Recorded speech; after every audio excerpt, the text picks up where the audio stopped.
ሰላም ጤና ይስጥልን የተከበራችሁ ውድ ቤተሰቦቻችን እንደምን አምሽታችኋል? የምሽቱን አበይት መረጃ ወደ እናንተ እናደርሳለን። አብራችሁን ቆዩ። የኢትዮጵያ አደጋ ስጋት አመራር ኮሚሽን በህጻጽ ጊዜያዊ መጠለያ ጣቢያ ለሚገኙ ዜጎች የሚቀርበው እርዳታ ለመቋረጡን ገለጸ። ኮሚሽኑ ረቡዕ ታኅሳስ 15 2018 ዓ.ም ባወጣው መግለጫ መንግስት በጊዜያዊ መጠለያ ጣቢያ ለሚገኙ ተፈናቃዮች የቅድሚያ ትኩረት በማድረግ የምግብ ሰብአዊ ድጋፍ እያቀረበ ይገኛል ብሏል።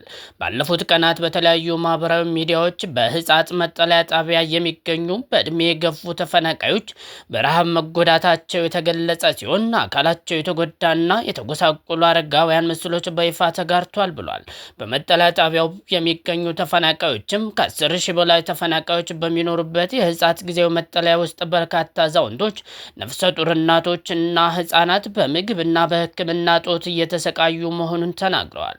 የህጻጽ ተፈናቃዮች ማዕከል አስተባባሪ ቄስ አብርሃሪያም ቢያንስ 300 ሰዎች ባለፉት 6 ወራት የእርዳታ እህል እንዳላገኙ ገልጸዋል። በመጠለያ ጣቢያው ውስጥ የሚኖሩት አንድ እናት ስለ ሁኔታው እዚህ ሰው ሁሉ በረሃብ አንጀቱ ተጣብቋል በማለት ዋናው ችግር ምግብ የሚባል ነገር የለም፣ የሚሰጡትንም እህል የሚሆን አይደለም ሲሉ ችግራቸውን አጋርተዋል።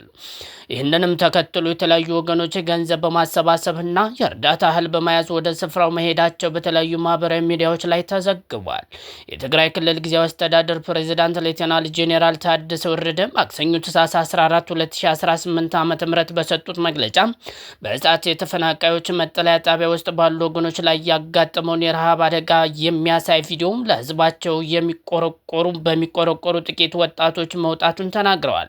አክለውም ባዩትና በሰሙት ችግር አዝነው የተፈናቀለ ህዝብ ለመርዳት የተለያዩ ድጋፍ ላደረጉ አካላት ከፍ ያለ ምስጋና አቅርበዋል። እንደ ህጻጽ ሁሉ ተፈናቃይ ወገኖቻችን ባሉባቸው ሌሎች 145 መጠለያ ጣቢያዎችን በተመሳሳይ ሁኔታ ላይ ይገኛሉ ያሉት ሌፍተናል ጄኔራል ታደሰ ወረደም ለፌዴራል መንግስት፣ ለክልላዊ መንግስት እንዲሁም ለመላው የኢትዮጵያ ህዝብ ጥሪ አቅርበዋል። በትግራይ ጦርነት ምክንያት ቀያቸው ተፈናቅለው በሞት አደጋ ላይ ያሉትን ወገኖች ህይወት መታደግና ዘላቂ መፍትሄ እንዲያገኙ ማድረግ ከግዴታም በላይ ግዴታ ነው። የበኩላችን ድርሻ እንድትወጡ ብለዋል። የኢትዮጵያ አደጋ ስጋት አመራር ኮሚሽን በበኩሉም የተለያዩ ማህበራዊ ሚዲያዎች በህጻጽ ጊዜያዊ መጠለያ ጣቢያ የሚገኙ ዜጎች የሰብአዊ ድጋፍ እንዳልደረሳቸው የሚገልጸው መረጃ የተሳሳተና የመጠለያ ጣቢያውን አጠቃላይ ሁኔታ የማይገልጽ መሆኑን ገልጸዋል። ኮሚሽኑ የሰብአዊ ድጋፍ በመደበኛነት ዓመቱን በሙሉ ድጋፍ ለሚያስፈልጋቸው የምግብ ስርጭት ሳይቋረጥ እየደረሰ እንደሚገኝ በመግለጫው ላይ ጠቅሷል። የአደጋ ስጋት አመራር ኮሚሽኑ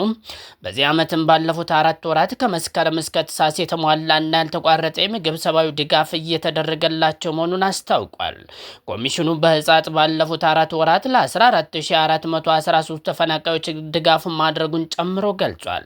ከዚህ በተጨማሪም በሌሎች የመጠለያ ጣቢያ የሚገኙ ተፈናቃዮችን ጨምሮ በመስከረም ወር 16775፣ በጥቅምት ወር 18290፣ በህዳር ወር 17813 እንዲሁም በታኅሳስ ወር የሚያስፈልገው ለ14413 ዜጎች የሚያስፈልግ ምግብ ተሰራጭቷል ሲል በመግለጫው ላይ ዘርዝሯል።